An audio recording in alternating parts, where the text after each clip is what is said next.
Good afternoon, everyone. If I could have your attention, we will get our program started. So just make sure you take your seats. Make sure you say hi to everybody at your table. Wonderful, thank you.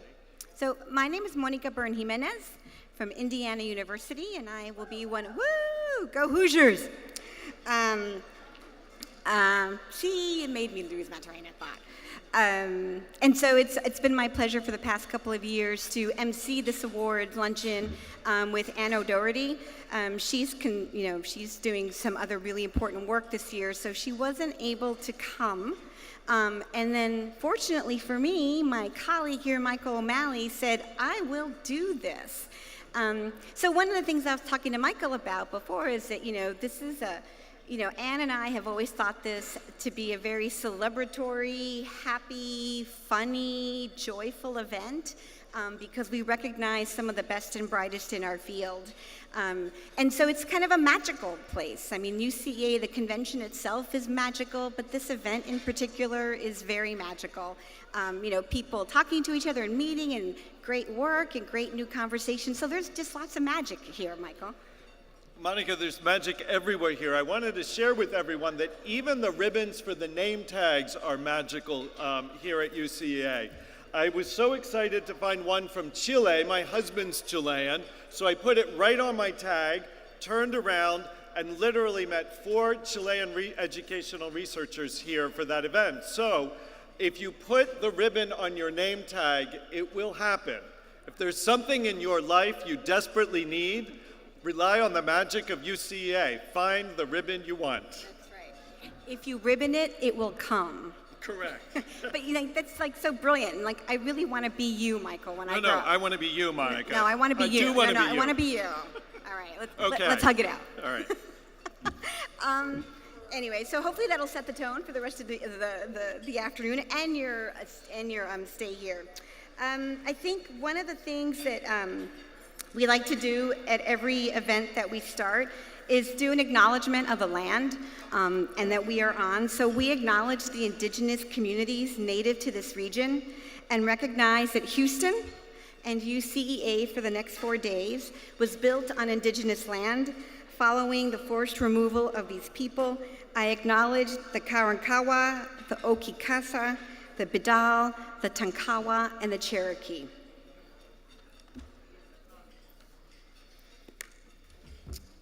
So just a few logistical things that we also wanted to do. We obviously want to thank the headquarters staff for all the work. Let me just say this is really weird because there's this huge distance between us. And I'm like, I feel like I'm not connecting. So connect. Thank you, Pam, David. Yes, thank you. I'm connecting. But we wanted to thank the headquarters staff, for the work that they did for the awardees, the work that they did putting this together. These things look effortless, but we know that there's a lot of effort that goes on behind it. We also want to send a shout out and a deep thanks to all the people who are serving us today, both bringing the food to our tables, but then also doing all the hard work of making this meal for us. We want to thank all of those people.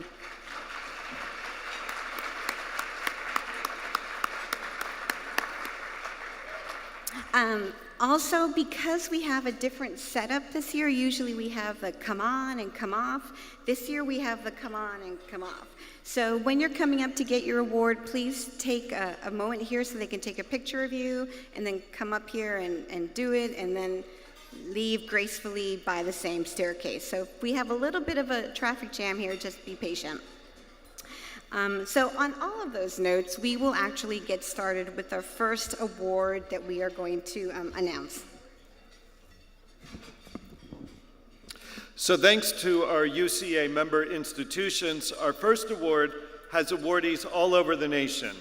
The UCEA Excellence in Educational Leadership Awards are an annual recognition for practicing school administrators who have made significant contributions to the improvement of administrator preparation, and they are, as I said, nominated by our UCEA member institutions. I'd ask for any awardees present and any nominators present to please stand for recognition. Okay. and our nominators.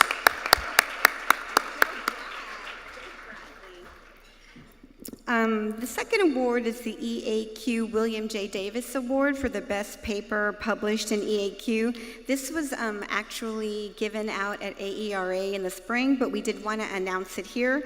The title of the paper was Guilty as Charged: Principles, Perspectives on Disciplinary Practices and Racial Discipline Gap.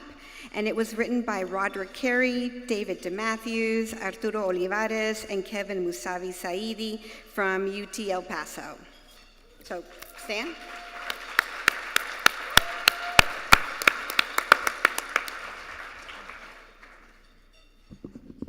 Our Hane Mawini Distinguished Service Award will be presented by Michelle Young, and we invite our awardees forward, Sharon Cruz and Gordon Gates.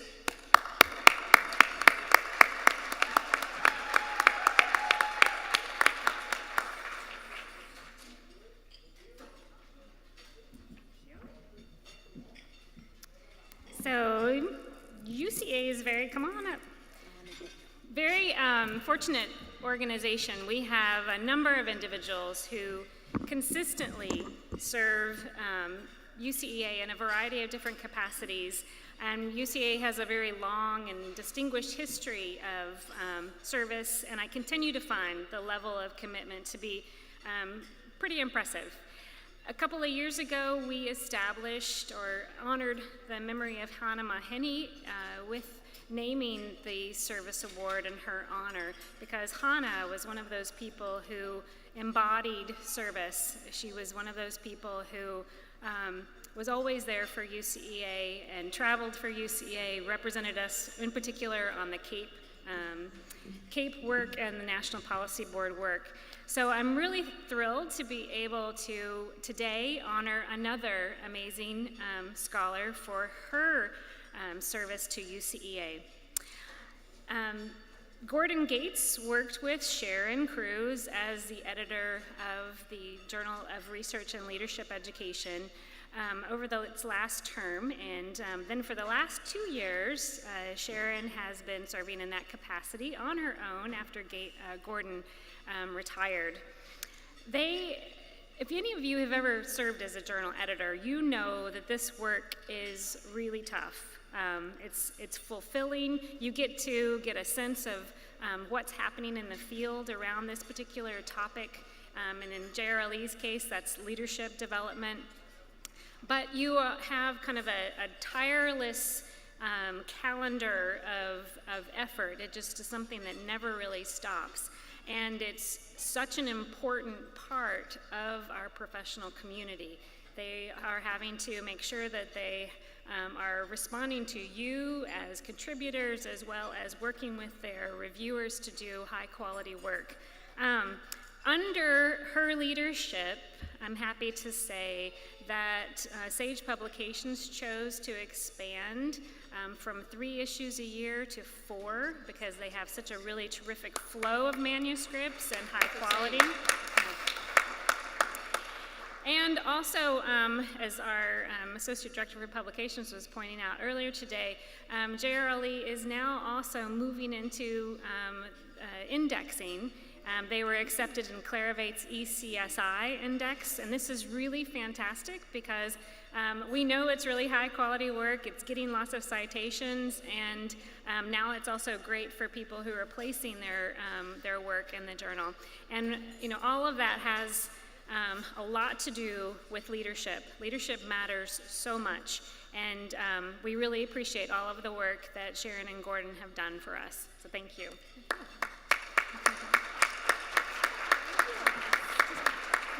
Yes, absolutely. Thank you so much. I'll be fast. I'd like to recognize Kristen Huggins and Shannon Calderon, co-editors on the journal as well. Their work was amazing. Our managing editors, Jana Allegro Nichols and Tam Bush, did all the behind-the-scenes stuff that made the work of Gordon and I fabulous. If you have ever reviewed for JRLE, thank you for the bottom of our hearts. Reviewers matter. The journal has made amazing strides, but we can't do it without the reviewers. We can't do it without the quality feedback, and we can't do it without without your input into the knowledge that's created through the review process. So thank you so much. Review. Every time you send out a piece, 3 people review for you. That's what you owe the profession back. Thank you so much for the work that you do.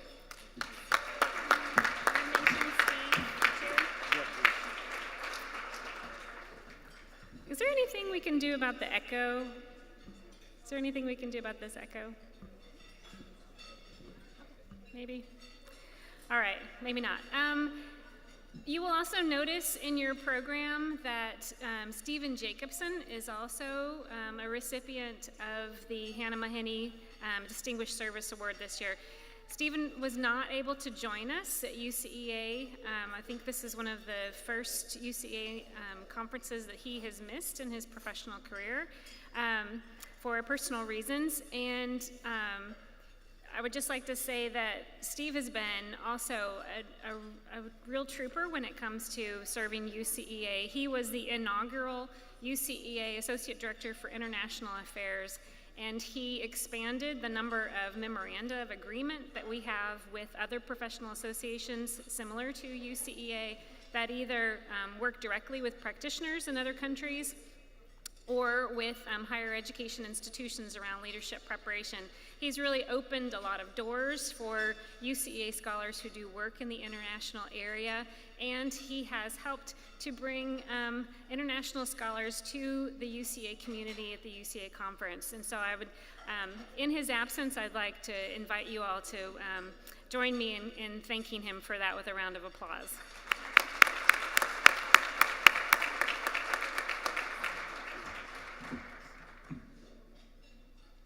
Our next award is the Edwin M. Bridges Award that will be presented by Andrea Rohr.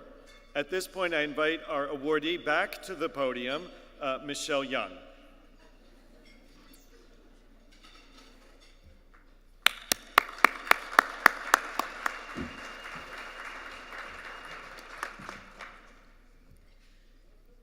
Thank you and good afternoon. I've prepared some remarks, and if I get stumbled, maybe somebody about midway back could hold my computer so I could see it. That would be great. I first heard of Michelle Young in 1997. She was then serving as a new assistant professor at the University of Iowa, and we first met at AERA in Montreal in 1999. Our conversation quickly turned to research and her recent publications. After just a brief time, I noted how you could hear her voice lifting from the pages of her recent publication, Coloring Epistemologies, with Jim Shurek. And as a previous principal and a policy analyst at the time, I was struck by her strength, her conviction, and her evidence base about why leadership and equity mattered, including in the development and analysis of policy.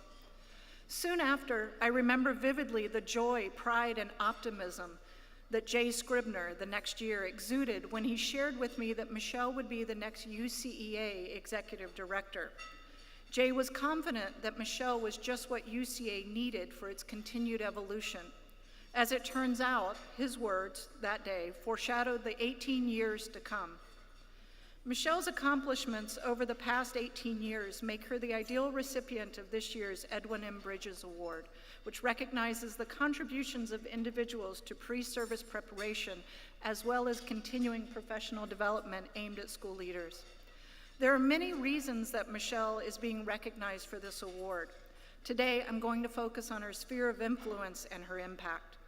Michelle's influence in our field is multidimensional and reflects breadth and depth. For instance, she has 48 journal articles, 6 books, 51 book chapters, and 96 other non-peer refereed publications, including preparation evaluation tools, policy briefs, and beyond. I don't know about you, but I'm just tired thinking about those numbers, and you're still standing. Her publications reflect the interdependent work on the life cycle of leadership preparation from the prep program design, including the structure and processes, standards, partnerships, curriculum, and outcomes, to the evaluation of preparation programs, all the way into leadership practice for our graduates. In addition to her prestigious record of publications, her policy and practitioner engagement around quality educational leadership and university preparation programs is extraordinary. and has set a new precedent for how we work as an organization and work as engaged scholars. As Ed Fuller wrote, I honestly do not believe that it's hyperbole to state that few individuals in the history of our profession have had the type of influence on preparation and development of educational leaders as Michelle, through both her successful tenure as executive director of UCEA and her high-quality scholarship focused on issues of preparation and leadership. Susan Korach added, Michelle has influenced me both professionally and personally in modeling how to both apply pressure to the field to innovate and partner with external communities while building community within the field by supporting research and scholarship. Her wicked intellect, balanced with grace, has built strong relationships with national, state, and local organizations. She easily navigates from facilitating teams, leading research, producing scholarship, and serving as an expert at local, national, and international convenings. Dr. Pounder added, Dr. Young has made many and substantial professional contributions to preparation and development of educational leaders, and perhaps most importantly, to the systemic improvement of educational leadership preparation standards and policy, as well as prep program evaluation, research, and accountability.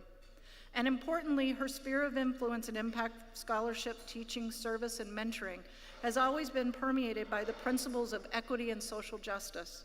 This is evidenced, for instance, in the work of UCEA. As Professor Kathy Lugg explained, in collaboration with her UCEA colleagues, Dr. Young has made UCEA radically more inclusive of people of color, all women, and the queer communities. This has positively influenced my own career, since I could not have been able to conduct the work that I have done without strong support from UCEA. And Dr. Young has lent this type of critical support for numerous scholars and practitioners throughout her highly productive career. This principle-driven approach of equity and social justice has been evident as Michelle's work has expanded well beyond our organization and her current and previous institutions that she has served within. Mark Gooden recalled, to be clear, Michelle has been able to impact the field on multiple levels, from producing research, writing grants, and mentoring students who have gone on to have their own impact on the field. Speaking of her role at UT Austin, at the center of it all was Michelle's constant, consistent, and laser focus that led her work, but also motivated colleagues and students at UT to get excited. A sentiment that was echoed throughout the field. Many described Michelle as a boundary spanner, reaching across the aisle, across the world to ensure quality preparation. Gary Crow added, the boundary spanning has, in fact, solidified the conversation about quality leadership preparation. Over the past 18 years, Michelle Young has enabled not only UCA, but other national organizations, commissions, and conversations to answer the critical questions about constituents' excellent leadership preparation. In doing so, she has contributed in original and significant ways that demonstrate that leaders matter and that their development is worthy of scholarship, funding, and commitment. There are many who are mystified at the quantity of what Michelle has accomplished professionally and during her time as UCA's executive director. She certainly has raised the standard, as she does in most arenas. Perhaps even more extraordinary is the persistent and substantive engagement with colleagues, collaborators, graduate students, UCA member institutions, and individuals within these institutions, policymakers at all levels, and UCA allies and critics alike. Those who experience UCA, we know, do so in varying ways, as an annual conference, as an intellectual community, a place to contribute as part of the governance body, and importantly, as a resource for timely, rigorous, and relevant research and tools that guide our day-to-day work in preparation programs and scholarship. Michelle has profoundly and skillfully guided our field through her scholarship, her leadership, and personal and professional engagement. Her career reflects that she has been fierce and unyielding leader and collaborator as she has championed courageously quality leadership preparation that makes a difference for children, communities, and professionals alike.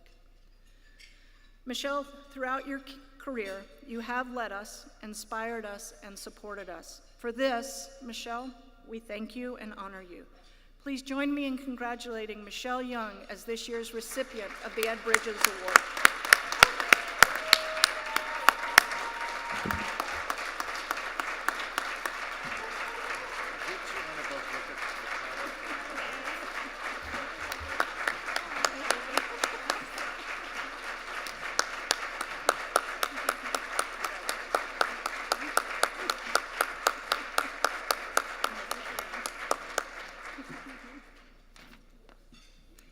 Thank you very much. I want to thank Andrea Rohr for nominating me and all of the wonderful colleagues who supported that nomination. I'm a little overwhelmed by that tsunami of compliments. That was just very nice.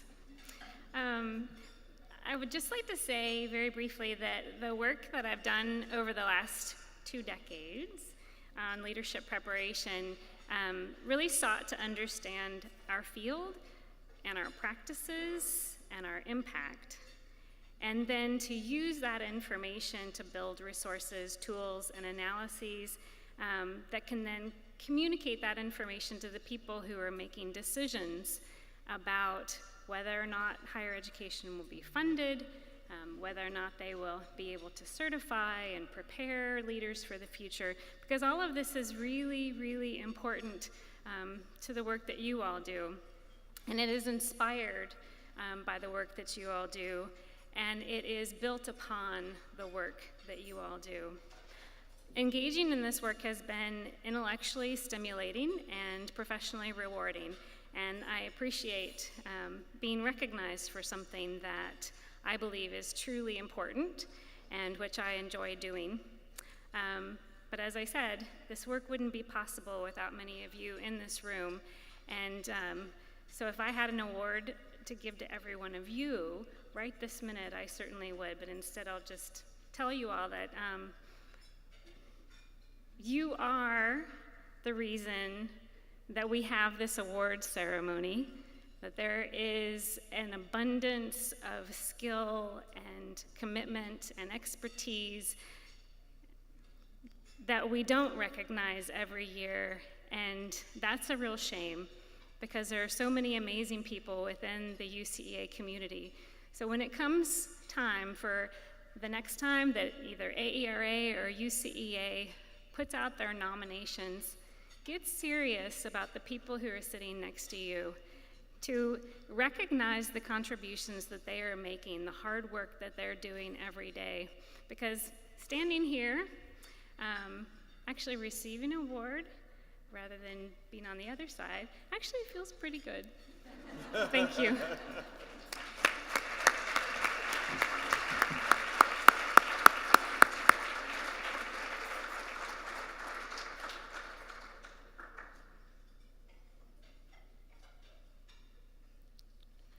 Our next award is the UCEA Master Professor Award, presented by Steve Tozer. And I invite forward our awardee, Shelby Kozner, University of Illinois at Chicago.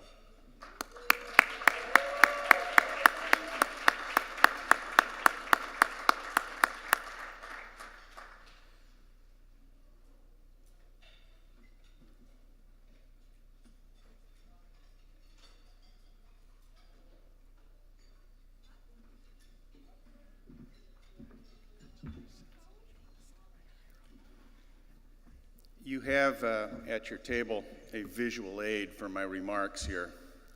At the top of the UCEA Master Professor Award, it says that this is given to an individual faculty member whose record demonstrates excellence in at least 4 of the following 5 areas: teaching, mentoring and advising, academic leadership, supporting diverse students and colleagues in professional service.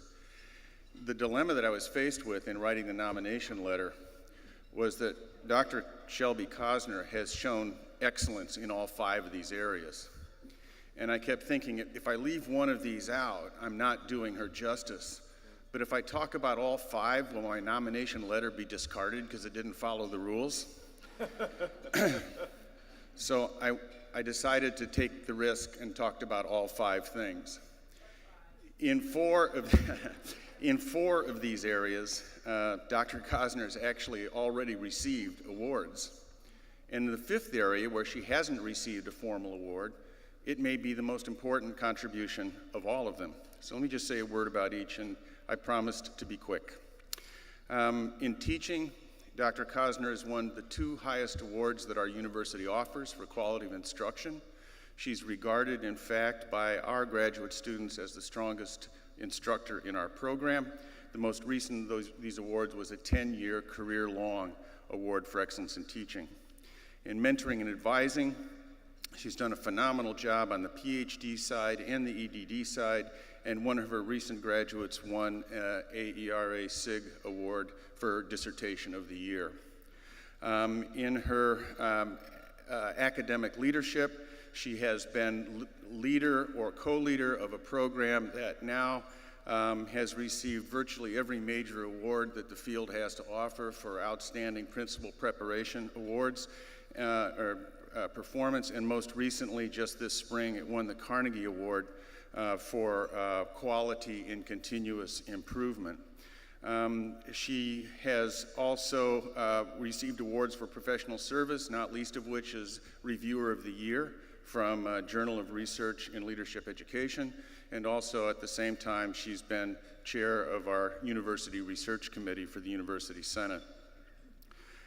In terms of supporting diverse students and colleagues, Dr. Cosner hasn't received an award until today.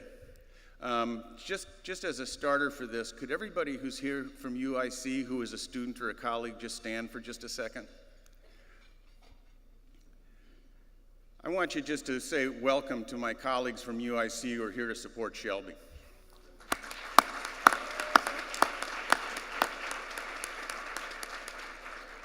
The program that Shelby has been leader or co-leader of for a great many years now has actually produced over 200 school leaders, more than 100 of them still leading schools and district leadership positions in the city of Chicago, which is now in the top 5% in terms of student growth nationwide and leads the state of Illinois in student growth.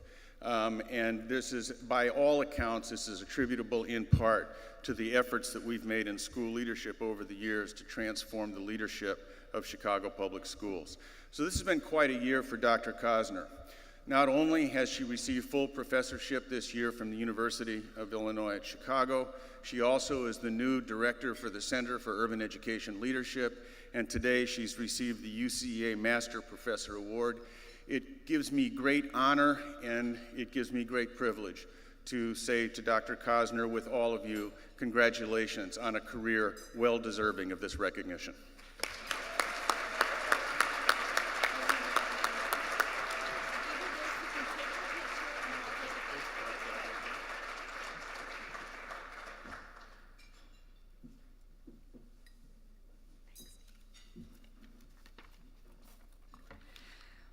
Wow, so first, thanks, Steve. It's lovely to hear those remarks. It's an honor for me to be here today to receive this award. As I accept it, what's really most important for me is to have just a minute to share a few very tiny stories about the people and the organizations that have helped me most along the way in my journey. I want to begin first by recognizing that my mom is in the room. Words can't express the joy that I feel in having her here, my mother, Susan Cosner, and her partner, Don Good. They're with me, but they're with our community today, and that means a great deal to me. And I also know that my father, who passed away in 2004, is here in spirit. He passed away while I was in grad school, but I know he knows the journey that I've been on. What I want you to know about my mother is that she played a huge role in many ways in my journey, but I want to focus on just two. In my early years, my mother was the person that had me on her lap every day reading to me, sometimes for hours. And I know all of the educators in the room understand this, but I want to state that in those early years, she helped me to develop a passion for learning that is the essence of who I am today as a scholar and a member of our community. So that to me was very important. But then later, I had this big desire to go to college. And what's really important to understand, I'm a first-generation college student. Some of you are as well. When I was wanting to go to college, it's important to understand that neither of my parents had the opportunity to go to college. And both of them made the choice to transition into the work world in place of completing high school. And so what I want to share is that they both cultivated a desire to go to college in me, but they also financially supported it. Now, what I learned later that I didn't understand at that time, the way they were able to financially support that decision was to put a second mortgage on our home. It was a game changer for me. It was so financially risky for them at that point, but it set me on a path. Now, what my mom and dad didn't understand at that point in time, and nor did I, was that I would fall deeply in love when I went to college. And that would set in motion my path and the journey that I've been on. And in fact, it happened at Iowa State, one of the many UCEA member institutions that's been pivotal in what's happened to me over the years. So it happened, interestingly enough, while I was working on my master's degree in educational administration in the late 80s. My question for everybody in the room is the following. Do you remember a time when you fell in love? And do you remember that moment where your entire soul was consumed by that feeling of love? So pause and think about that for a second. That happened to me in a fall semester on the Iowa State campus when I was taking Theory of the Principalship with Dr. Jim Sweeney. I remember falling in love with the principalship. And what it put in motion was a path and a journey for me that started that day when I felt that feeling and couldn't make sense of it to the last 20 or 30 years as I transitioned into a school leader role, as I moved to an assistant superintendent role, as I transitioned and had the privileged experience of being at another UCEA member institution, UW-Madison, as a graduate student, and work with great scholars there, and now in my time at UIC. So that to me was a really important time. Lastly, what I want to draw your attention to is our doctoral program at UIC. Because if I think about the work that I'm being recognized for, what's happened at UIC has been instrumental in that, and particularly my colleagues at UIC, a number of whom, as we've already noted, are here in the audience today, because what I know is the work that I'm being recognized for has been profoundly encouraged and supported and impacted by that group of people. And I just want to briefly explain why, and then I'll wrap up. That in research-intensive universities, incentive structures tend to encourage some work and not others. And I think for all of us that are in research-intensive places, that makes sense. We understand that. But what's interesting is that while our incentive structure at UIC is very similar, we've created a program culture and shared commitments that allowed us to pursue a shared vision and goals that extend well beyond that faculty incentive structure. At the heart of our collective work is our shared desire to consistently transform schools, both nationally, but also particularly in our own community in Chicago, and our realization that that will never be achieved without our collaboration. So supporting this work has been shared commitments to our own individual and collective continuous improvement, and among other things, our steadfast duty of care to our field and our city, expressed not only in our research and writing, but in equal measure through our program and service work.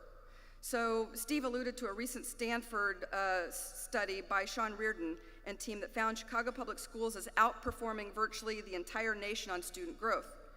And while that's only one metric, we view our work as one of the number of contributing factors to that, and we view that metric as something that we value equally to all the metrics that show up in our individual faculty incentive system.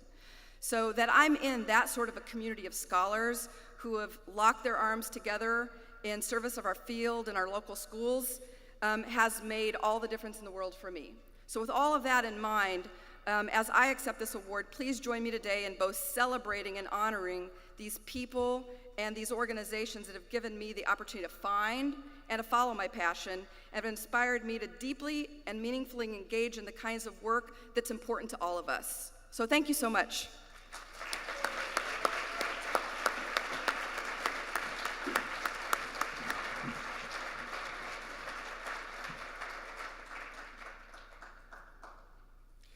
The J.D. Scribner Mentoring Award will be presented by Betty Merchant and is awarded to Encarnacion Garza, University of Texas at San Antonio. Welcome.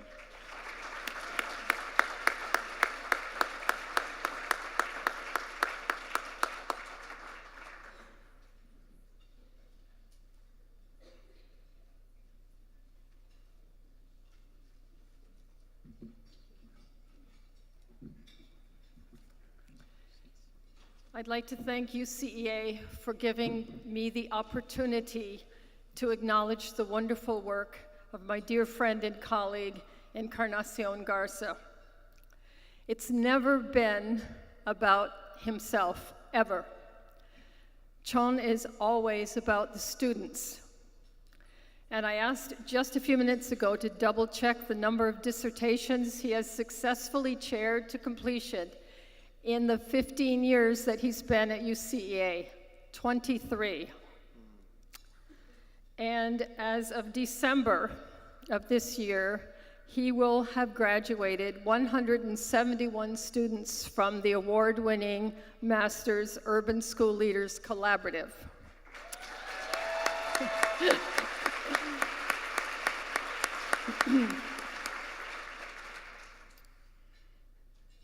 I asked for 8 letters of recommendation, hoping for 3. I received all 8, and one of them was 5 pages, single-spaced. So I wanted to quickly read just a little bit, a sentence from each of them, so that Chon could get a feel for it. And I think the last 2, he asked me not to make him cry, and I think we will be at the end. So the first is from Doug Littlefield, who is presently the coordinator of formative assessments in the San Antonio Independent School District. Although he graduated in 2012, he says, Dr. Garza has continued to be my mentor and close friend. His strong beliefs, integrity, and style of reflective discussion have made me a stronger child advocate and man. Amanda Cordova, newly graduated doctoral student from our program and the author of the 5-page, single-spaced letter. The mantra of Dr. Garza's mentorship is "Si se puede," yes, you can. Si se puede affirms a sacred space in the mentoring relationship to acknowledge the very difficult path that scholars of color and women must traverse to break through the gate, keeping mechanisms of our current society. Dr. Juan Nino, early tenure associate professor at UTSA. He met Dr. Garza at UCEA years ago when he was a student at Texas State, he meaning Juan. So Juan asked Dr. Garza if he would serve on his dissertation committee, and from that point on, he says, the relationship that Dr. Garza and I have formed a few years ago has matured to a lifelong friendship. Vanjie Aguilera, former Director of Special Education for San Antonio Independent School District and now Assistant Professor of Practice in our own department. Over the course of the 15 years I've known Dr. Garza, I have personally witnessed his strong work ethic, unbridled initiatives, excellent ability to communicate and build relationships, and an ever-present passion for mentoring aspiring leaders and scholars in educational administration. Now we're getting to the very emotional parts. This young woman, Marisa Perez Diaz, she is the youngest member of the Texas State Board of Education, and she is a firebrand. She says, in the fall of 2014, I was introduced to Dr. Garza after graduating with an unimpressive GPA with my bachelor's degree. This single introduction and my conversation with Dr. Garza that followed completely changed my perspective on how I saw myself to be and who I strive to be every day, a social justice warrior for education. In the state of Texas, that's no small cause. So the last 2, Karina Vilma. She is a recent graduate from the doctoral program and currently a research fellow in the College of Engineering. Dr. Garza is the academic father that I always wished for. Honest, strong, caring, and extremely giving. He holds the utmost respect in my heart for all he's done for my academic career. Gracias, Dr. Garza, con todo corazón. And Hugo Salcedo, who is here, I know, recent graduate as well, and currently in his first year of the principalship and teaching in our doctoral program. He was talking about coming into our department for the master's program for the Urban School Leaders Collaborative and asking did you have a sponsor to apply to this program? And he said, no, I would just like to get into the program. Nobody recommended me. And he said that Chon looked at him and he said, I will sponsor you. And so that was 5 years before Ugo graduated with his doctoral degree. And he describes waiting outside the door after defending his dissertation. And he said, I began to cry alone as I sat waiting for someone to open the door. And then Chon opened the door and said, Dr. Saucedo, please join us. So I would like to ask all the current and former students of Dr. Garza who drove over here, however you got here, to please stand. I know there's a whole bunch of you.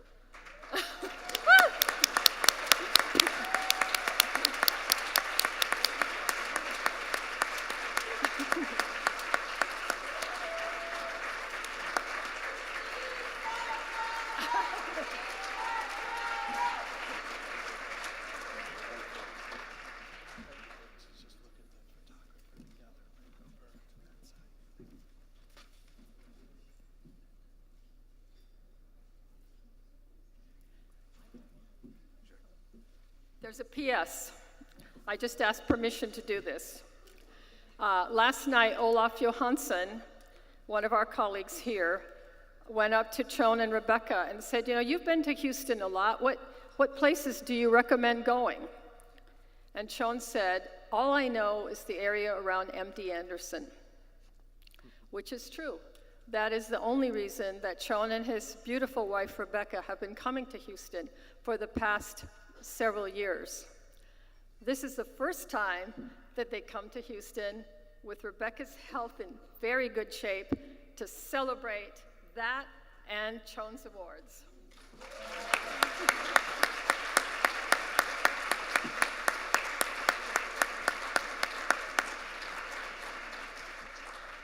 Wow. You succeeded.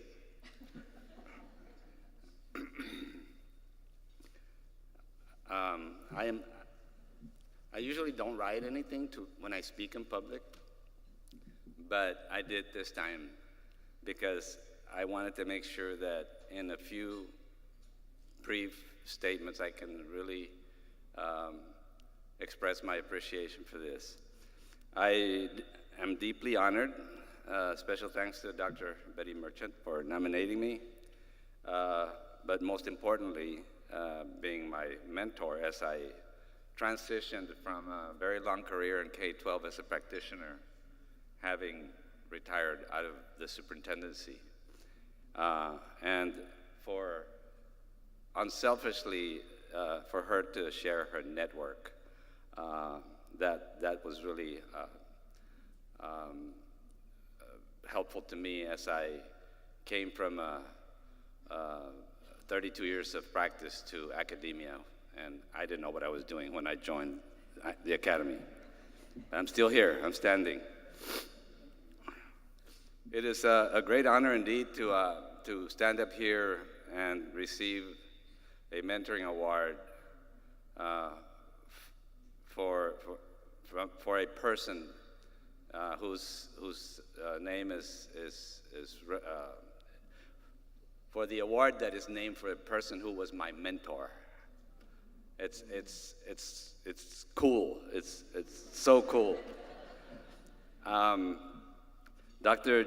J.D. Scribner is my mentor, colleague, and friend. I want to thank also Dr. Jim Sherrick, who inspired me to consider the professoriate, even though when he asked me, I said, absolutely no. To Dr. Pedro Reyes, my vato mentor, who supported me through the process of writing the dissertation and beyond. Special thanks to Dr. Rebecca Garza, my wife and partner in the Revolution for Social Justice and Liberation. It is an honor to be a mentor. And I could not be a mentor without my students. I give them my heart, and obviously they give me theirs. They're here. I believe that an authentic mentor-mentee relationship is reciprocal.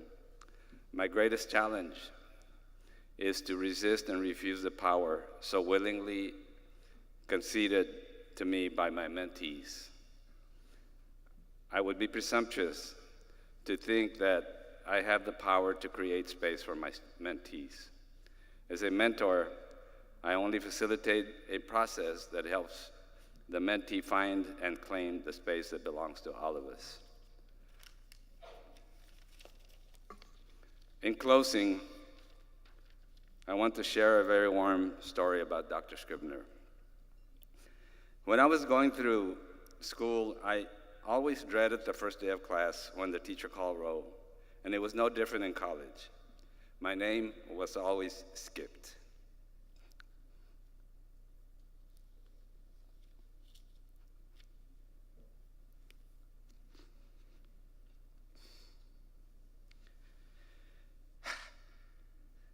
Dr. Scribner was one of my first professors in the doctoral program. I was nervous when he called roll, but to my surprise, he called my name and pronounced it perfectly, Encarnacion. Then he asked, "What do you go by?" And I said proudly, Encarnacion. He acknowledged it, and I felt welcomed and safe immediately. On the last day of the semester, as class was ending, I told Dr. Scribner, "Dr. Scribner, my friends call me Chon. You can call me Chon now." He looked at me and said, "Why, you little son of a gun." And for those of you who don't know Dr. Scribner well, you know he used much more eloquent words. Con todo cariño, thank you, Dr. Scribner, for being my mentor and friend.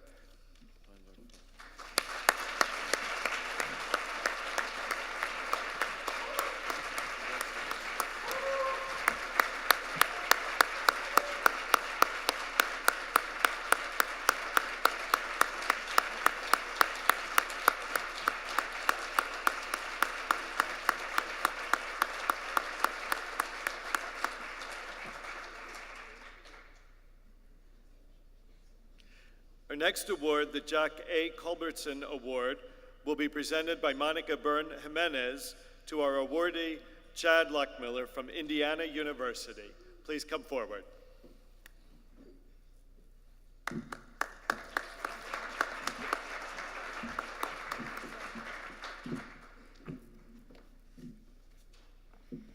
Next time I'm going to check the order of the awards and make sure I don't follow the J.D. Scribner Mentoring Award winner.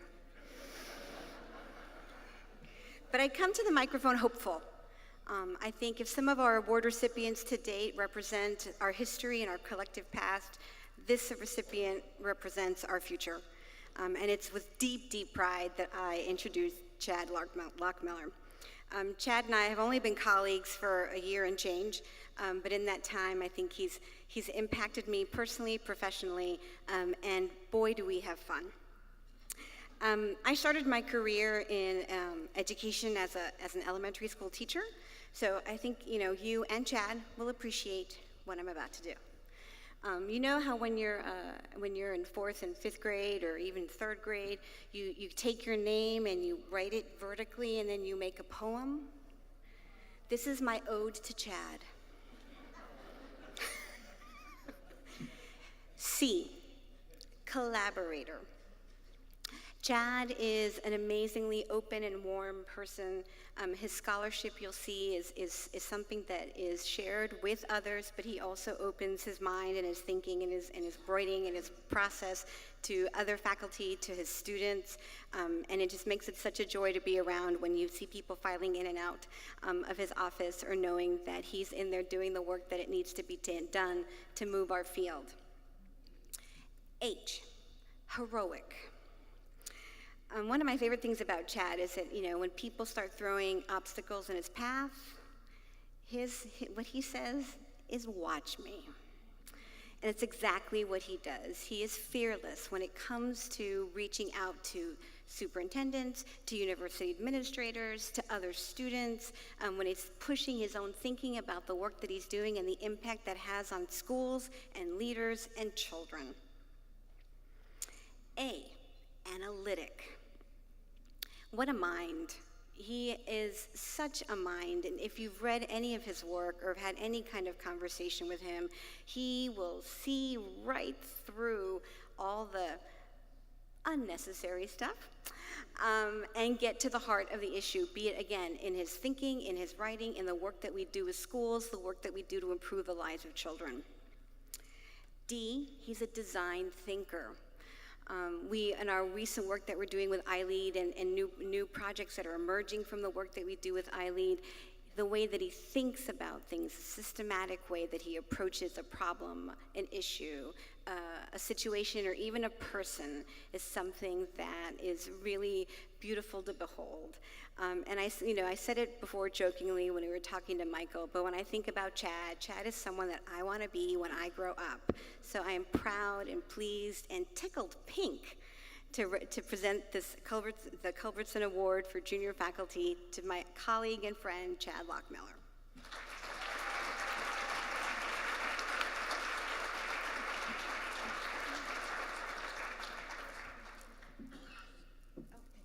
Picture.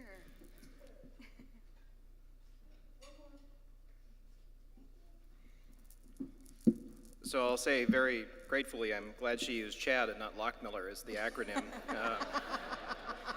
For anyone who knows Monica, you know that she is one in a million, and I am truly grateful to have her as a friend and a colleague. She has brought a lot of fun to IU Bloomington. She's brought a sense of energy and passion, and I am just delighted to be able to be her partner on this journey at IUB. I'm also very grateful to my friend and mentor, Gary Crow. Anyone who knows Gary knows that he's not only an exemplary scholar, but he's an incredible human being. And as a mentee of Gary's, I've learned just as much about being a good person as I have about being a good academic. And so I'm very grateful to Gary as well. I'd also like to thank my colleagues and mentors, Mike Knapp, Brad Portine, and Bruce Barnett, all who have modeled not only the importance of doing work that matters to schools, but also recognizing that our work is really about their world, and we are ultimately telling the story of their world in a meaningful way.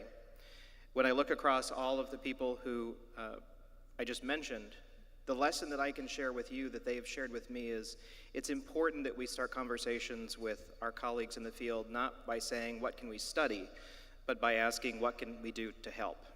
That's something that I have taken from each of their examples and tried to infuse in my own work, and I'm just very grateful and so privileged to have had the opportunity to call them all mentors and friends, and I'm so thankful to receive this award from this wonderful community. Thank you.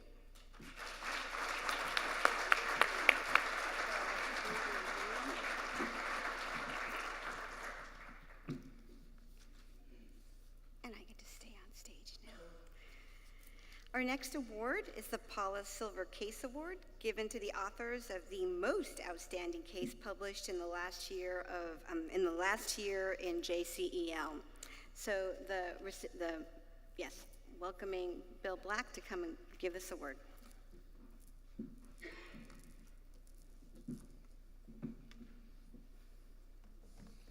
Good afternoon. I'd like to start with a thank you in the spirit of today, a thank you to the entire community who has served the journal. To echo Sharon's comments earlier, it is a community of scholars that help support us in this journey, and as we end our last year of hosting the journal, my colleagues Vanzel Augusto, Zorka Karanja, and I are really appreciative of your submissions, your reviews, your supports, your use of JCL. Remember, keep downloading it. It helps numbers as we go forward from your library systems. But it's been a very nice journey and a pleasure to see the kind of impact the journal has had on your work as well as the work of people in the field. So now for the fun stuff. It's with great pleasure that I sit up here to announce the winners of the 2018 Paula Silver Case Award.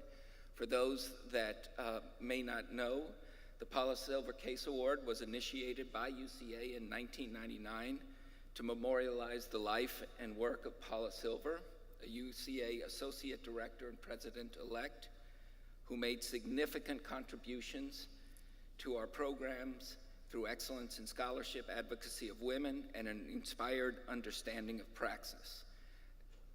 Every year we are able to provide a sterling silver bowl to the most outstanding case published during the last volume of UCEA, Journal of Cases. Next, I would like to thank the following individuals who worked assiduously on the Paula Silver Case Award Committee: Frank Hernandez, who chaired the committee, Janie Clark Lindell, David Knight, Elena Izquierdo, and David DeMatthews. The committee members include recipients of the Outstanding Contributor and Reviewer Awards, as well as the previous winners of the Paula Silver Case Award. Criteria for this award include significance of the case, quality of the case narrative, and quality of the teaching notes and activities. The case that's the winner of the 2018 Paula Silver Case Award is Talk About Racial Eclipse: Narratives of Institutional Evasion in an Urban School-University Partnership by Jada Phelps Moultrie, Paula McGee, and Samantha Paredes Scribner. As you may see in your program, the committee was able to share with us their commentary on the case as a very well-written case that addresses a very significant topic. It does an excellent job of painting the various characters and situational instances, impact, and consequences that happen among schools, districts, and partner universities. The situations are very real, and as noted in the case, most often dismissed, ignored, and tolerated. The teaching activities and out-of-class activities provide for having those kinds of difficult conversations that require courageous engagement. And the recommendations for seeking counter-narratives are excellent. And the case also highlights the challenges involved in university-district partnership, which typically require input from College of Education, faculty, district administrators, and school leaders. The case is well organized and leaves readers with open questions of whether the teacher involved should have to resign. The author's use of two theoretical frames is helpful in allowing the reader to view the case through multiple lenses and a demonstration for how scholars can apply theory to practical issues. So without further ado, it's my pleasure to present the Paula Silver Case Award to Jada Phelps Moultrie.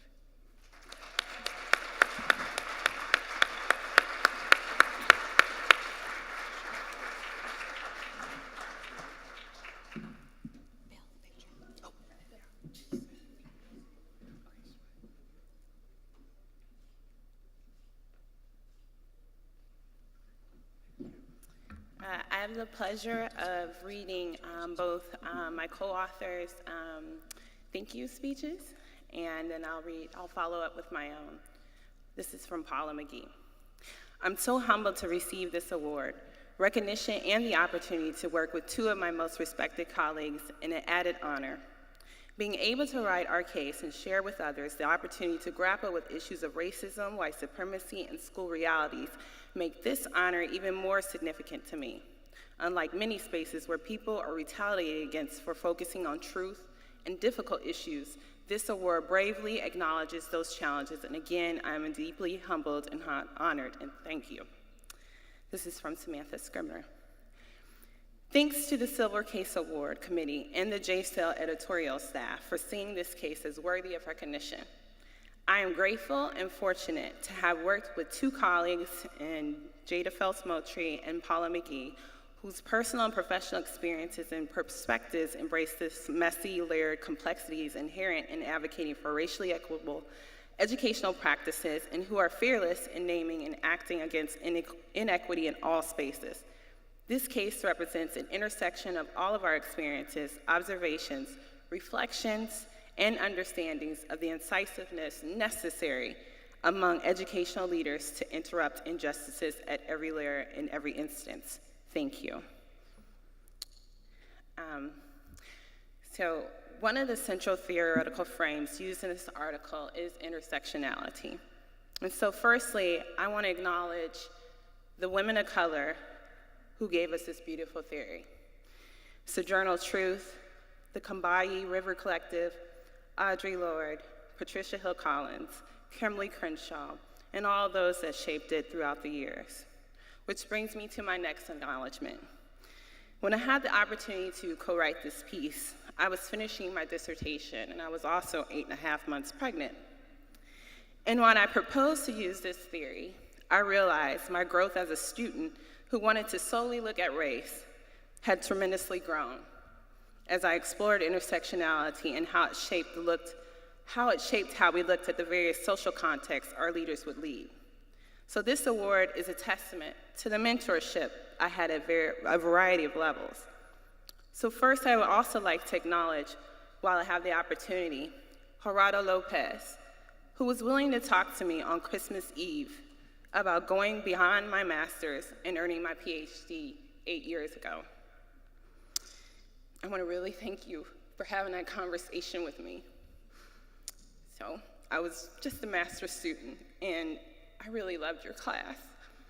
And so now I have this honor of teaching the similar course at Michigan State, so I really appreciate it. Then to Tara Chambers, my wonderful friend and colleague. You've always been a sounding board to me, particularly when times got tough, and I want to thank you for just being there. And I'm so glad we have our offices right across the hall from each other. And then to Dr. Sherrick, my dissertation chair, who has not only been a phone call away, but literally a stone throw away as my beloved neighbor for the last 5 years. Some of the memories I remember that helped push my thinking to include more than racism and look toward intersectionality was the book Sister Outsider, which you assigned in one of our doctoral classes. And I thank you for making us read Audre Lorde's work to help me get to this place of criticality that I now pass on to emerging school leaders. I also want to thank the committee and the editors of JSAIL, Bill Black, Vonzel Augusto, and Zorka Karanja for considering our case for this award. And of course, I also want to thank Samantha and Paula, the two wonderful co-authors I had the pleasure of working with, and so appreciate their mentorship throughout my dissertation. And I also want to thank them for allowing me to approach this article using my experiences in intersectionality. And since I had the opportunity to be up here, I also want to thank Michelle Young. Michelle, this is maybe about 6 years ago, was my first time at UCEA. And I sat in this very space that we are here today, and you asked me to blog about being at the Luncheon Awards ceremony. And I called it a family affair. And so I really thank you for allowing me to be part of the UCEA family as a graduate student council member. I really appreciate it, and I'm gonna miss you a lot. Then I also want to thank the Graduate Student Council over the last few years. Anytime I've been alone in my work, I was so happy just to be able to meet you all every other month or every month. And I really miss being a part of that council today.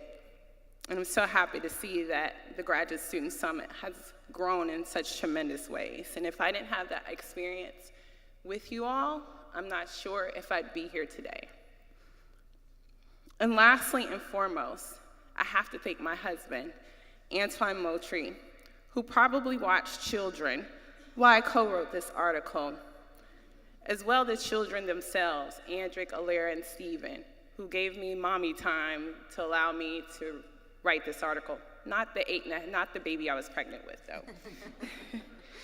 So thank you so much for this honor, and I'm so happy that I had this opportunity to share this experience with you.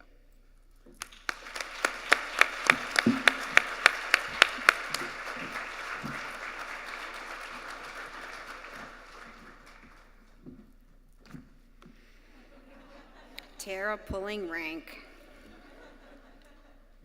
Our next award is the J.R. Lee Best Article Award, given to the most outstanding article published in the Journal of Research on Leadership Education in the past year, being presented by Dr. April Peters-Hawkins.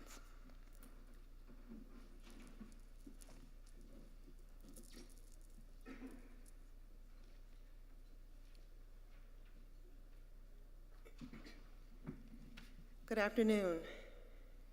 Good afternoon. Call and response. So it's my responsibility and my pleasure to present the award for the best article from JRLE. And a little bit daunting because, one, this has been an emotional day.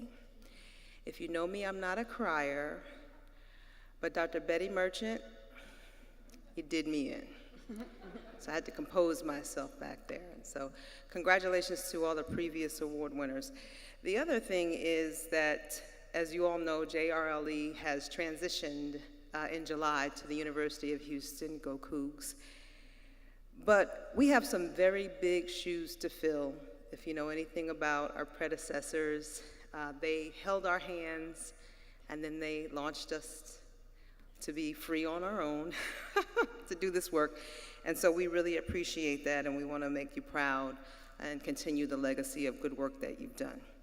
So one of our first tasks as co-editors, my co-editor Catherine Horn and I, had to work with our committee to identify the best article. And all of those articles that were published in 2017 were reviewed, and that made the choice difficult because there were some really good articles published. And so it was a difficult but informative process to select the winner for this award. And one of the things that stood out about the article that was ultimately selected as the winner was really a couple of things. One, the methodological approach and rigor. Two, and really importantly, the significance of the topic. And three, the contribution to the field. And as I read this particular article, I saw so much about the field, about my own personal experiences as a faculty of color. And if you've not read the article, I'll share a little bit about that in a second. But what resonated with the committee was how important this work is to the field. And what also resonated is how often we actually don't talk about this in scholarship, right? We talk about it at conferences, we talk about it in smaller spaces, but we don't really examine the experiences of marginalized groups of faculty, underrepresented groups of faculty, in those spaces in the scholarly work. And so we appreciate the efforts of the co-authors to bring this work to light. And so the winner of the Best Article Award is an article written by Melissa Martinez and Angele Welton entitled Straddling Cultures, Identities, and Inconsistencies, Voices of Pre-Tenure Faculty of Color in Educational Leadership. And this article presents a critical exploration of faculty of color experiences within predominantly white educational leadership programs. Their findings identify that while inequity orientation is often an articulated expectation of our graduates, and we know that to be true, that a commitment to a similarly oriented environment for faculty is often not present within programs. And that's deep, and that should resonate. The study is a strong reminder that the preparation of educational leaders does not occur acontextually. And ongoing anti-racist training is not only essential for students, we're very pointed and deliberate about how we do that, but it's also essential for faculty and staff. And so without further ado, it is my honor and privilege to present the JRLE Best Article Award to Angele Welton and Melissa Martinez.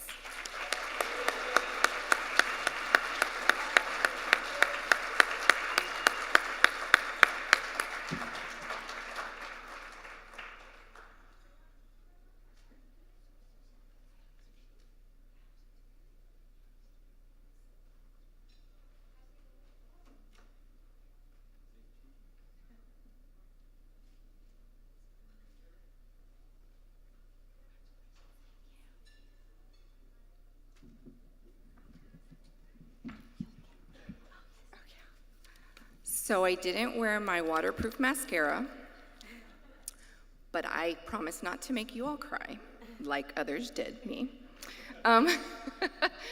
First of all, we want to thank JRLE and the award committee for choosing our article, as well as UCEA for this very humbling and unexpected recognition.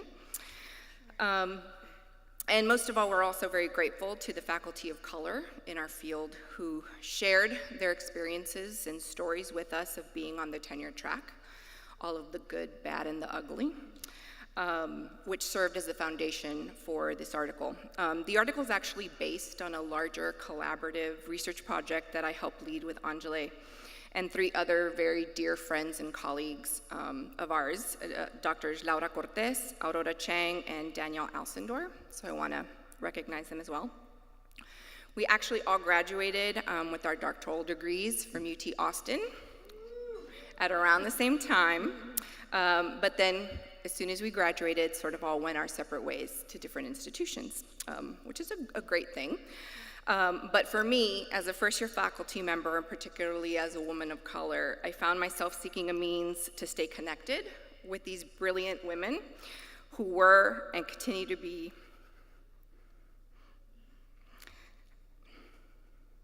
I wasn't expecting that. Great confidants, sources of support, and scholars. Together, we began this project that ultimately helped shed light on the continued need to support and recognize the assets of faculty of color and the need for anti-racist and inclusive policies and practice in our universities and in our discipline. We are thankful that UCEA and Division A have made strides over the years to help in these regards, particularly through the Barbara Jackson Scholars Program. Yet, we know that there's still much work to be done, especially at our individual institutions. So I thank you, and I look forward to continuing to do this work with all of you.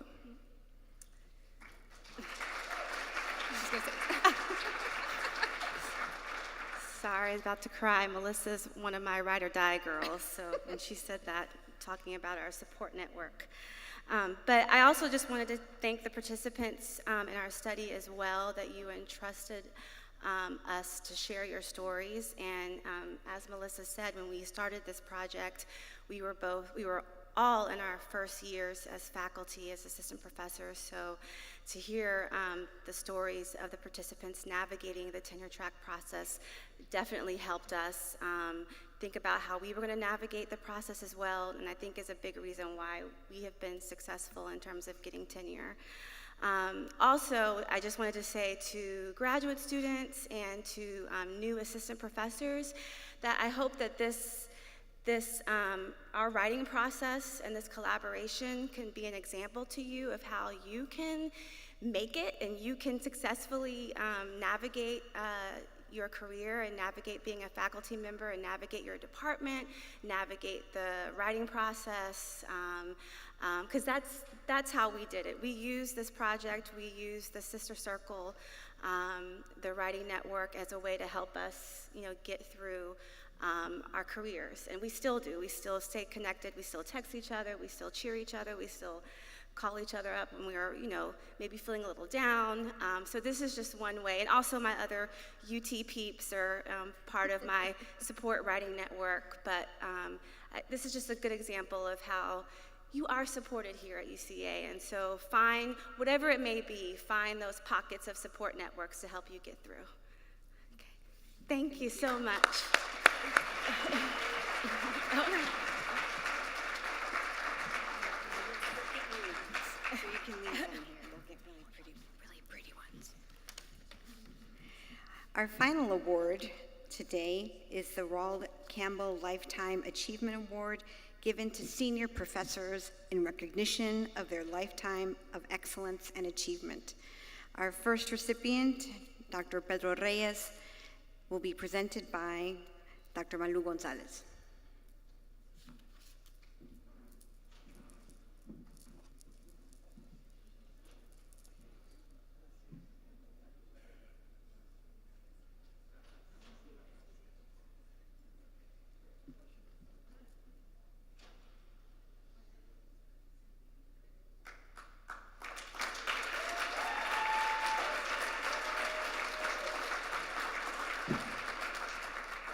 You better be applauding for me.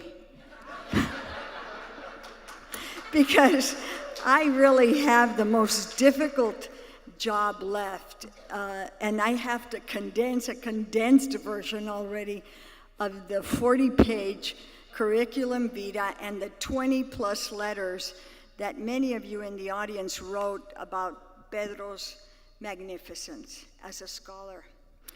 And so, you know, as you know, the Rawle Campbell Award to me is even more dear to our heart, Pedro, because it represents the eagle, which carries a very symbolic meaning in our culture. And for him to receive this, I think, and you're the first Latino, of course, to receive it, so it's quite an honor.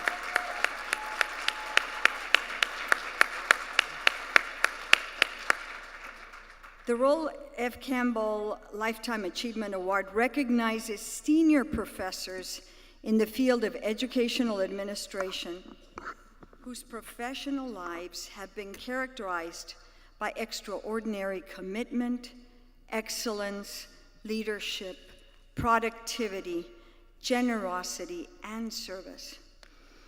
So in a few sentences, I'd like to share why Dr. Reyes' accomplishments made him the 2018 recipient of this auspicious award. He received his terminal degree, his PhD, at the University of Wisconsin-Madison. He's worked at the University of Kansas-Lawrence, then was called back to work as a faculty member at Wisconsin-Madison. And as we all know, the literature on homegrown faculty points to the fact that Golden Cords really are hired to return to their alma maters because of their impressive skills. And if you've had a chance and opportunity to talk with Pedro, you know why that is. He's an incredible human being. Since 1991, he's been with the University of Texas at Austin, and even while he's held these incredibly demanding administrative positions, which you'll hear about in just a few seconds, he has still managed to very carefully support 50 doctoral students into completing their dissertations. The number, however, is not as important as the long list of doctorates and faculty that are probably in this audience as well, who were not his main advisee, and yet he took the time to help them out. To test superior contributions in our field's body of knowledge involves a test of time. For example, Dr. Reyes' books, articles, were published a few years back, yet they're as relevant today as they were then. In fact, they're critical literature for all of us to continue reading.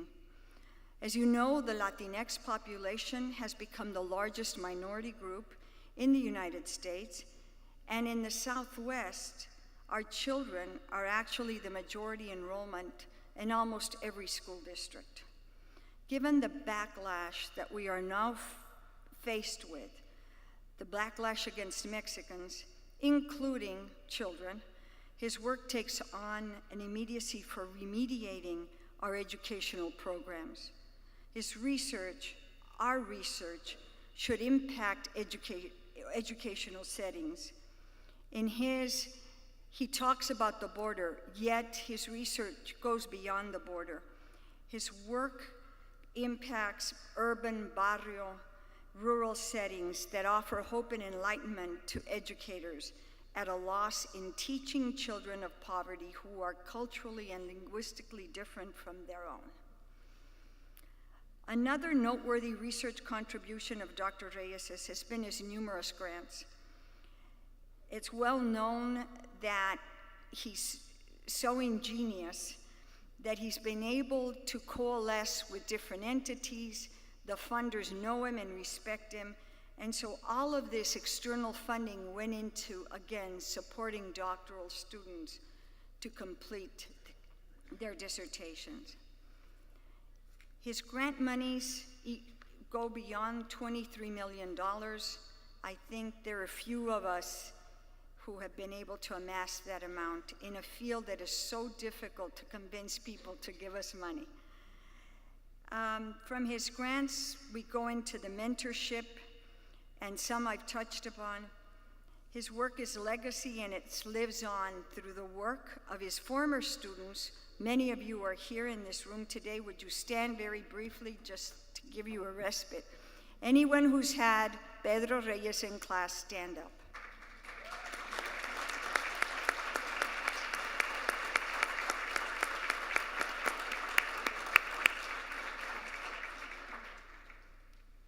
So concurrently, Dr. Reyes right now holds the endowed professorship, and it's the Ashbel Smith Professor in Educational Policy and Administration, and he also serves as Executive Director of the Educational Research Center, and I may have changed the acronym, Pedro, but none of us really worry about that. And again, he takes on these incredible responsibilities. It's never anything simple. I'm sure if I met your wife and we talked, it probably would be that same complaint. He has to maintain the longitudinal data. You have to realize this. For the entire system of Texas, for the entire state of Texas, which is actually a country, okay? Dr. Reyes has been continuously asked to serve in administrative roles, as I've mentioned earlier. And most recently, he served as the Executive Vice Chancellor for the University of Texas System, with oversight of 9 institutions of higher ed. It was an incredible position. I heard from different people at different institutions. We never understood how Pedro could be at so many places and doing so much. But I think one of the feathers in his cap on this was his commitment in addressing the needs in underserved communities. A medical school was actually established at an institution that he also helped establish during his tenure as Vice Chancellor at the University of Texas, Rio Grande Valley. So there are many examples of his leadership role. For those of you that have come here in the last 4 or 5 years, in 1992, you're looking at the first president of color at UCEA in 1992.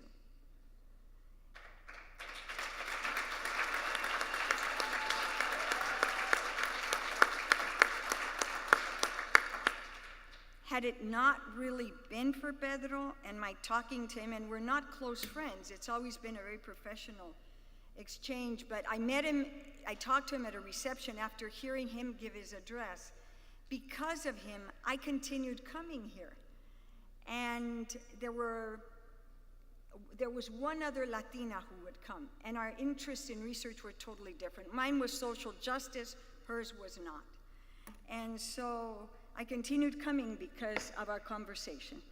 And about 7, 8 years later, I became the first Latina and woman of color to become president. So there you have it. I believe that Dr. Reyes would not be here today had it not been for his childhood. And this is my own take on this. I'm doing research on families right now, on immigrant Mexican families whose parents have no formal education. You see, Dr. Reyes is proud to admit that he was a son of migrant workers. Spanish was their primary language. Pedro, along with his siblings, worked side by side, helping his parents as seasonal pickers in the fertile fields of the Rio Grande Valley. Hard work at all times, but especially so during hot summers and cold winters. They moved from place to place, the next one depending on how good the crops and how many people they needed to work them. His parents, without a formal education, taught him, the person who now became the PhD and this stellar, consummate scholar, the value of hard work, high expectations, and set up an uncompromising set of moral values for their children to follow.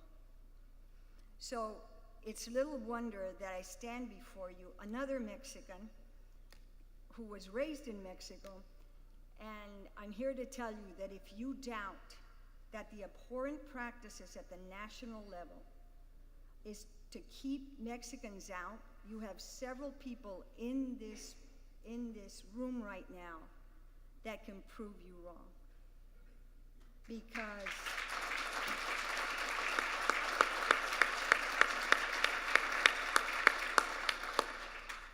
we're here to make America greater.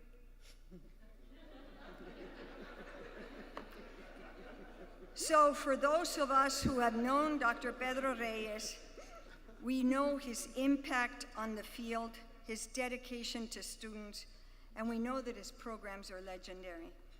He's been a role model for so many of us. All of you who know him will agree he's non-assuming, thoughtful, kind, and very intelligent.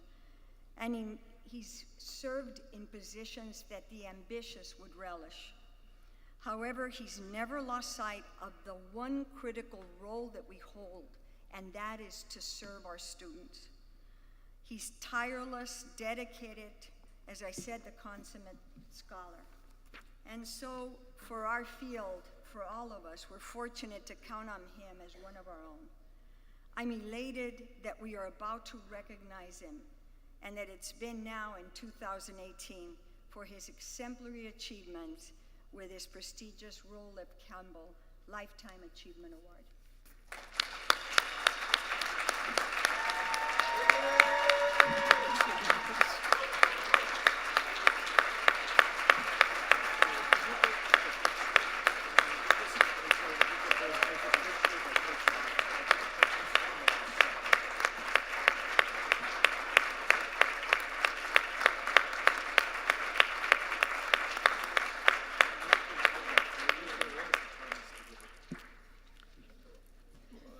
How do you follow that up, Malou? Thank you so much, and all of you. Thank you so much. You know, it's like Sean. You don't want to get emotional, but you do, because this matters a lot. It matters in the heart. But let me say that before we move on, I want to congratulate Dan, my colleague and friend for many years, that is getting the same award. Congratulations, Dan. This is very meaningful, very special for me. And if you believe in the theory of full circles, let me just explain that a little bit. I was talking with Bruce Barnett, my friend and colleague at San Antonio, and I was explaining what happened. I mean, how is it that I'm interpreting this event? And there are a couple of reasons for thinking about full circles in life. I met Roll Campbell in 1982 or 1983 at the University of Wisconsin-Madison. I just came in as an assistant, as a graduate student, like most of us, completely ignorant about anything. Who's this gentleman? Who's Roll Campbell? I mean, I didn't know. And so a couple of my professors, they said, well, I mean, he's a legendary person. And I said, well, congratulations, and thank you for giving me the pleasure to knowing you. And so I was really green at that point in time. I didn't understand. And then the person who became my chair of my committee, chairman of the dissertation committee, he said he was the chair of my committee. And at that point in time, I just did not understand. I did not understand the connection there. And so I said, terrific. I mean, that was a wonderful thing.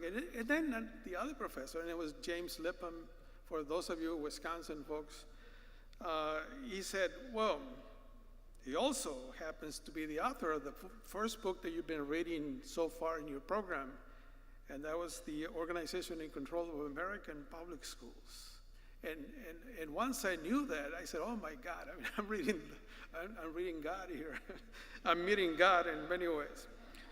Then I learned that Roel was a school superintendent really before he became professor, and he had deep respect for the role of public schools or public education. And after that, he became a wonderful scholar of leadership as well as of policy. In fact, I think he wrote one of the beginning pieces on policy research with Mazzoni. I think he was at Tim Mazzoni many years ago.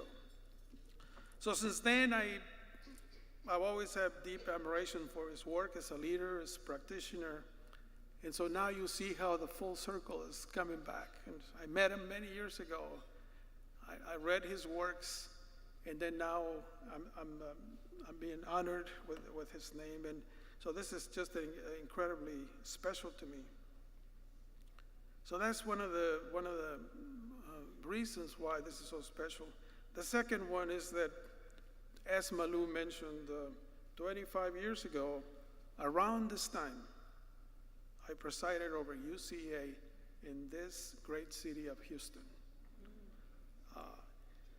25 years ago, as Malu said, I became the first president of college for this great institution we call UCEA.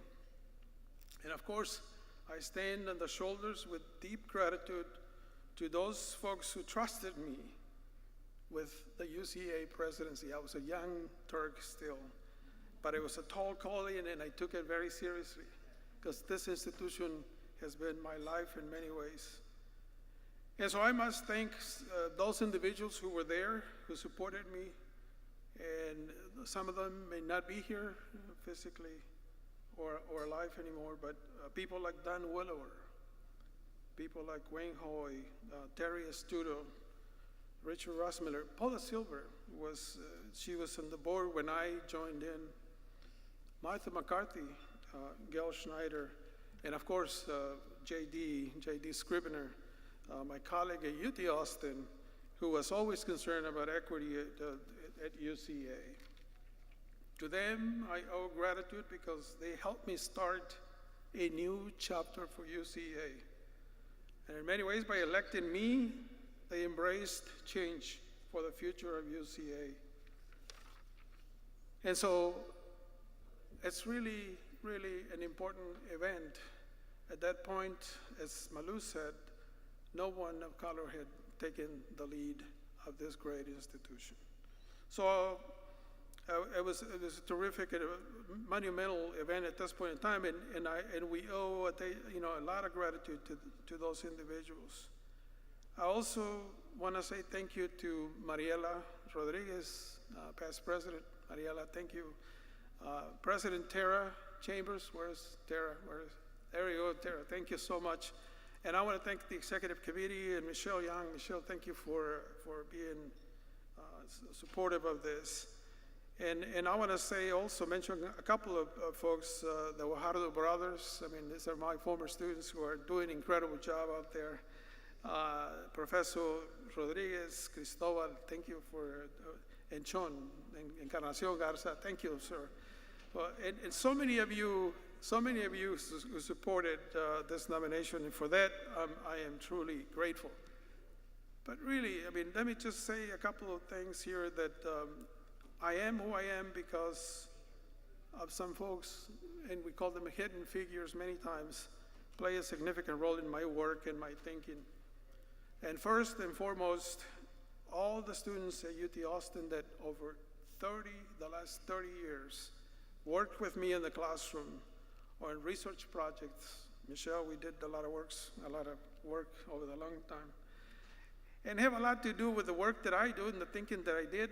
And just by raising questions, just by working with you alongside and sharing stories and sharing family stories as well, I learned a lot, and those perspectives really shaped my work. Believe me, you have been the inspiration of my life, of my work.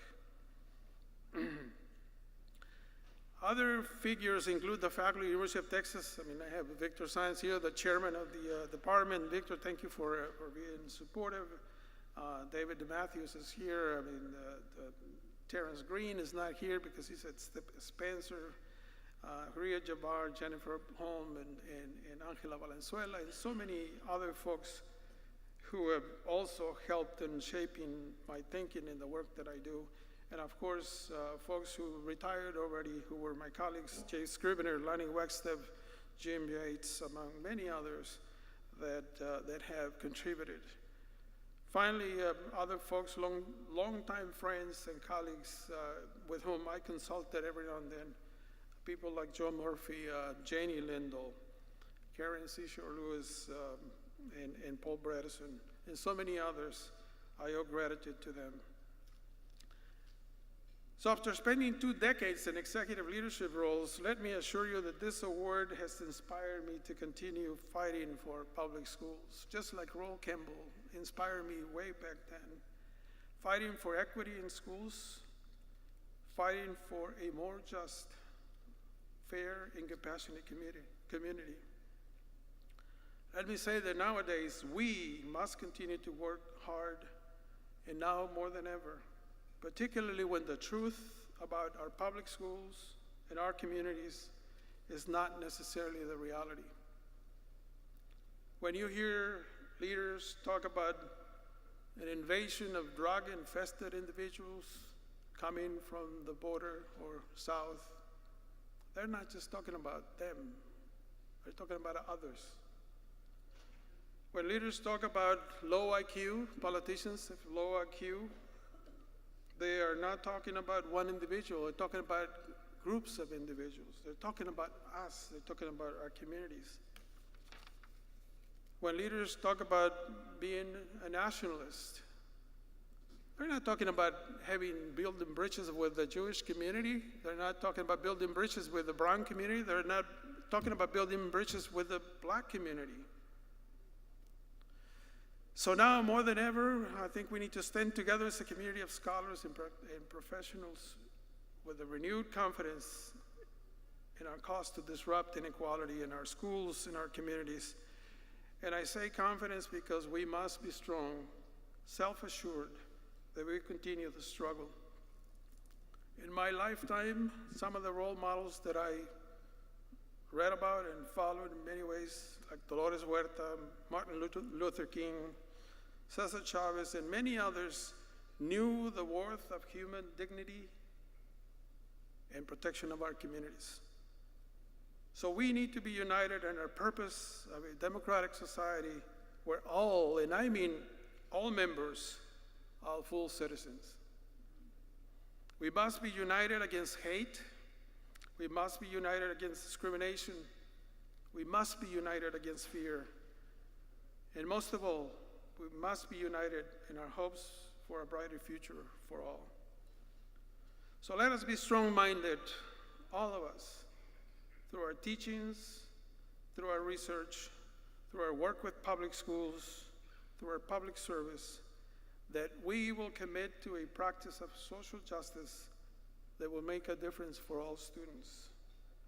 That we will commit to a practice of social justice that will make a difference in our communities, and that we will commit ultimately to a social practice that will make a difference in this nation. So once again, let me conclude by saying that it's amazing how this life or the full circles come together. And 25 years ago, as I said, I was the president of this institution. now we're here, and we have a calling, a different mission, not a different mission, but a calling to do what we can to get out there and do the best we can with our public. Let me say that I am so grateful for this award. I have received many others, but this one truly hits the core of my being. So thank you so much.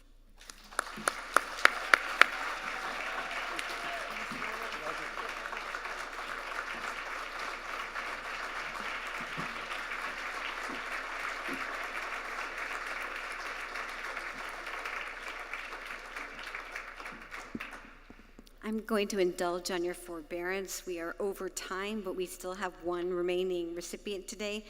So obviously, if people need to get to their sessions, please do so as quietly as possible. Our last recipient of the Roald Off Campbell Lifetime Achievement Award, given to a senior professor in recognition of their excellence and achievement, will be presented by Gary Crow and Brian Van Groningen.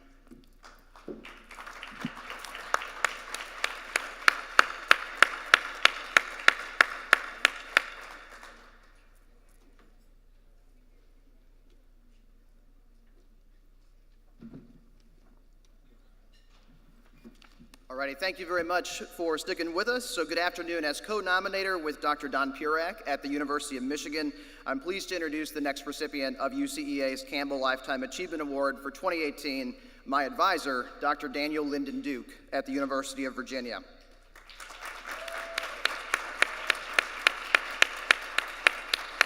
Five years ago, when I considered enrolling in a doctoral program, I found Don Purak. He and I became fast friends. We've kept in touch, and we've shared our experiences, Don as a faculty member and me as a graduate student. It was in this space that we both kept talking about a key figure in our lives who has kept us centered on issues related to educational leadership, policy, and reform, and that's Dan Duke. So with that, we decided to pay tribute to Dan's 43-year career in higher education by nominating him for the Campbell Award. 13 other members of the UCEA family stood alongside us to support Dan's nomination, including 5 previous Campbell Award winners, 4 of Dan's longtime colleagues, and then 4 of Dan's former students, 2 of whom now walk the halls of the UCEA convention. One of the Campbell Award selection criteria centers on preparing and mentoring the next generation of scholars, and I can speak to that firsthand. And indeed, this whole thing is particularly special for me because after 4 decades of advising, I am Dan's last graduate student before he formally retires. So Dan can be a contradiction, a towering, larger-than-life intellectual with a kind, soft-spoken, and down-to-earth ability to connect with people in real and meaningful ways. Be it an introductory principal licensure course or a dissertation defense, take note, Dan, for March, dissertation defense, he comes prepared with the knowledge, grace, and determination to challenge students and others to examine their own assumptions and their own thinking to do better work. My abilities as a young scholar so far are a direct result of Dan's mentorship and his investment in me and in the future of our field. Another Campbell Award selection criteria is the influence of the person's work on the field in the eyes of his or her peers. And to speak to this, I'm pleased to turn it over to another Campbell Award winner, Dr. Gary Crow, who has a few words about Dan's standing within the field. One of the things that we haven't said to Pedro and Dan yet is that the toughest job in receiving this award is getting it through airport security. So can't help you there, but I'm honored to add my voice in celebrating Dan Duke's receipt of the Campbell Award. My comments, and I'll make them brief, relate or focus on Dan's specific contributions and unique contributions to the field. And I think there are 4 of those.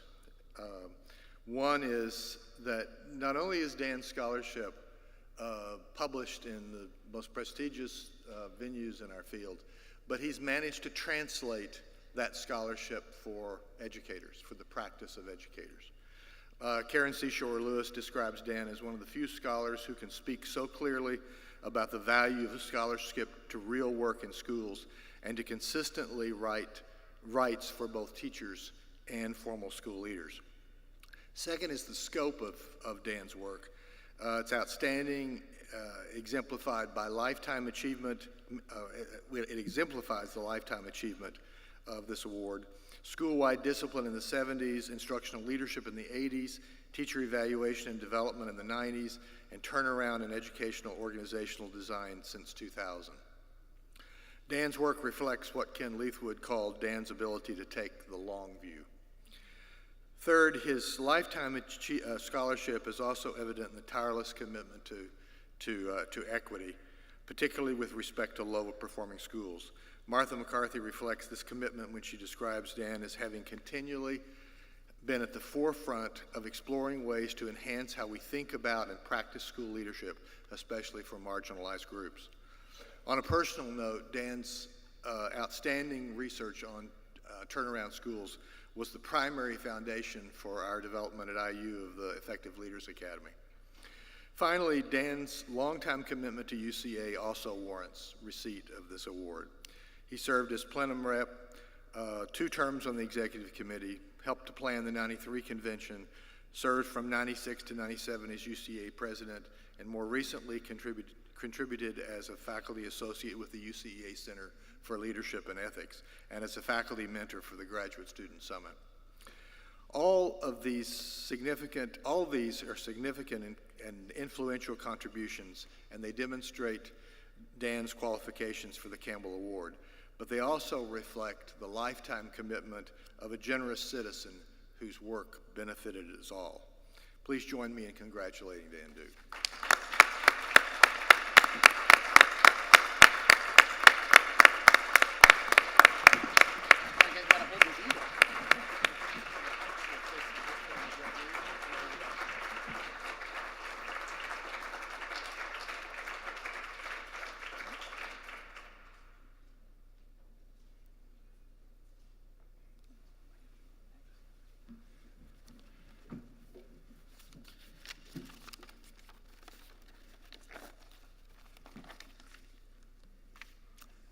Francis Bacon wrote, "If a man will begin with certainties, he shall end in doubts. But if he will be content to begin with doubts, he shall end in certainties." In receiving the Campbell Lifetime Achievement Award, I conclude my career in education with certainty, the certainty that I could not have done it alone. I therefore gratefully accept this wonderful award on behalf of my wife Cheryl, my mother, my children and grandchildren, my elementary and secondary school teachers, my professors, my dissertation advisor, my colleagues at the University of Virginia, at UCEA and across the world, my over 3,000 graduate students that I've taught, my 102 doctoral students whose committees I chaired, my co-authors, my secretaries, my reviewers, the people on the nominating committee, and last but not least, my typewriter repairman. Those of you who know me know exactly what I mean by that. I'd like to express my special thanks to Brian Van Groningen. As he said, he's my last doctoral student. I couldn't have gone out with a finer gentleman. And by the way, he's on the job market, and I'd be hard-pressed to find a finer young scholar than Brian, so be forewarned. If I may comment briefly on the notion of lifetime achievement, I would say that sometimes it takes a lifetime to realize that true achievement has less to do with how many publications, presentations, and grants you account for, and more to do with how many lives you touch, how many people you help to gain the confidence needed to lead meaningful lives, and how many individuals you inspire to inspire others. Finally, since my career is drawing to a close, permit me to issue a challenge to my young colleagues. We represent a field devoted to educational leadership. Rarely has there been a time when the very idea of leadership has been more suspect or contentious. We are desperately in need of leaders who are positive role models, not exemplars of enmity and divisiveness. Please help us to understand how people learn to be good leaders, not just in education, but in all areas of human endeavor. Thank you.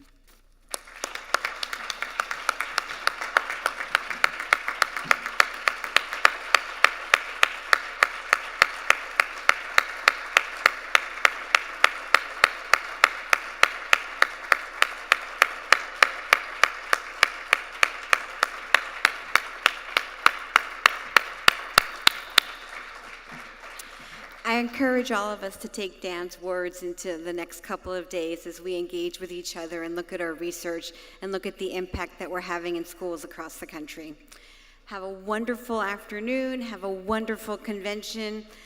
If it's still possible for award recipients to come to the front for a group picture, that would be fabulous, and enjoy the rest of your time in Houston. Muchas gracias. Muchas gracias.